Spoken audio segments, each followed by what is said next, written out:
लिएर आएका छौं the art of mathematical simplification optimisation of problems formula derivation by अब यो हेरौँ के छ। अब हामीलाई मेन क्वेसन दिएको छ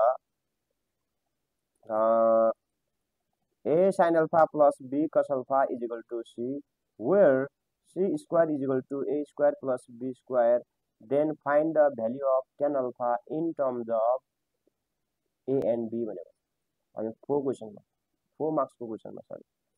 अब 4 मार्क्सको क्वेसनमा हामीले कसरी गर्ने त यसलाई भन्दाखेरि अलिकति एउटा प्रोसेस हो। सबभन्दा पहिले त क्वेसनलाई लेख्न पर्यो, क्वेसनलाई लेख्न मात्र भएन।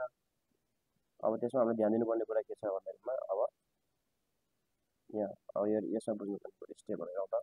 यसमा हामीले कसले किन डिभाइड गरियो भन्दाखेरिमा हामीलाई क्वेसनमा sin र cos दिएको छ ट्रिग्नोमेट्रिक फंक्सनको नाममा तर निकाल भनेको छ tan अल्फा को भ्यालु। अब sin र cos मध्येमा इजिली कन्भर्ट गर्न मिल्ने भनेको sin लाई tan मा, sin लाई केले डिभाइड गर्यो भने tan मा कन्भर्ट हुन्छ भन्दाखेरिमा sin लाई cos ले, that's why we divided both sides by cos alpha। यो ध्यान दिनुपर्ने कुरा भयो। त्यसपछि अब स्टेपहरु हेरौँ। त्यसपछि के हुँदो रहेछ भन्दाखेरिमा डिभाइड गर्दाखेरि अब आयो हाम्रो a tan alpha plus b sec alpha squaring both side हो। अब यसमा ध्यान दिनुपर्ने मेन कुरा स्क्वायरिङ बोथ साइड किन गरियो भन्दाखेरिमा अगाडि हाम्रो tan आइसक्यो तर पछाडि sec alpha छ। फेरि sec alpha र tan alpha को पाइथागोरियन रिलेसन हुन्छ हामीलाई थाहा छ हो, त्यही भएर चाहिँ हामीले स्क्वायरिङ बोथ साइड गरेको हो। अब हेरौँ अर्को ल। अब यसमा चाहिँ टक्कर हेरौँ त के आउँदो रहेछ त भन्दाखेरिमा हेरौँ। यहाँ क्लियर रूपमा देखिन्छ यहाँ हामीले sec स्क्वायर अल्फा को टर्ममा 1 plus tan स्क्वायर अल्फा लेख्न मिल्छ because they have Pythagorean relation. अब यता हेरौँ c square is equal to a square plus b square त हुनै पर्यो, यो त कन्डिसन हो, यो नभइकन यसरी गर्न मिल्दैन। ल अर्को ल। अब यसलाई सिम्प्लिफाई गर्दै गयो भने लास्टमा हाम्रो एन्सर आउँछ tan alpha is equal to a by b। अब हामीले ध्यान दिनुपर्ने कुरा कता हो त भन्दाखेरिमा यो a बाई b कहाँ छ त मेन खोज्नु पर्यो। a कहाँ छ अब यसलाई माथि खोज्नु पर्यो। a त sin को अगाडि छ माथि हेरौँ। फेरि b कहाँ छ मेन क्वेसनमा हेर्नु पर्यो। b त cos को अगाडि छ भनेको मतलब tan अल्फा भनेको के हुँदो रहेछ त एउटा फर्मुलामा coefficient of sin alpha divided by coefficient of cos alpha. ध्यान दिनुपर्ने कुरा हेरौँ coefficient of sin alpha divided by coefficient of cos alpha.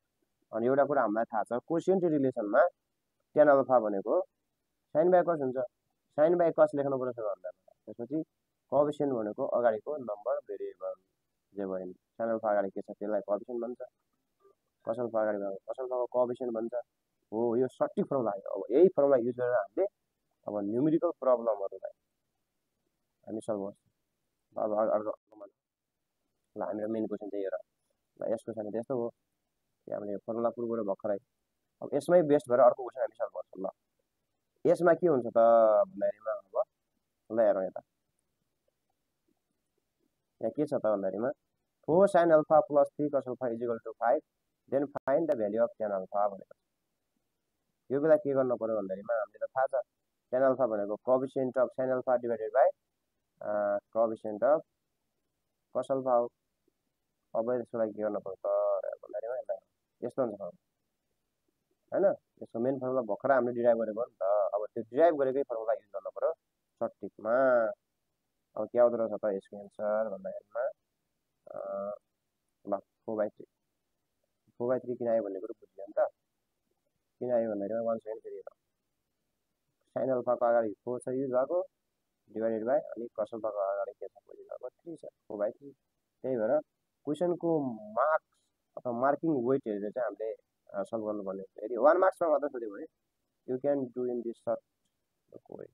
4 मार्क्समा सोध्यो भने स्टार्टिङमा भनेको जस्तै गरेको। त्यही भएर म्याथमेटिकल प्रब्लमहरु समस्याहरुलाई जस्तै लङ प्रोसेसमा गरिने प्रब्लमहरुलाई सटिकमा जस्तै मान्छेहरुले भन्छ ए ट्रिकको रूपमा यो वाउ सटिक ट्रिक भनेर भन्छन्। त्यो ट्रिक होइन केही ट्रिक केही पनि होइन, त्यो भनेको एउटा लङ प्रोसेसलाई सिम्पल प्रोसेसमा यसरी डिराइभ गरेर कन्भर्ट गरेको फर्मुला। त्यो ट्रिक पछिको सिक्रेट भनेको यो यसरी हामीले बुझ्नुपर्छ हरेक ट्रिक पछाडिको लङ प्रोसेस डेरिभेसन यस्तो हुन्छ त्यही डेरिभेसन युज गरेर अन्तिममा यो ट्रिक ट्रिक भनेर हामी चाहिँ भनिराखेका हुन्छ आजलाई यति अनि मात्र नभएर फेरि एउटा क्वेसन दिनु फेरि विद्यार्थीहरूको लागि अरू एउटा क्वेसन ल यो क्वेसन चाहिँ विद्यार्थीहरूको लागि यसको answer drop your answer on comment section ल बाई बाई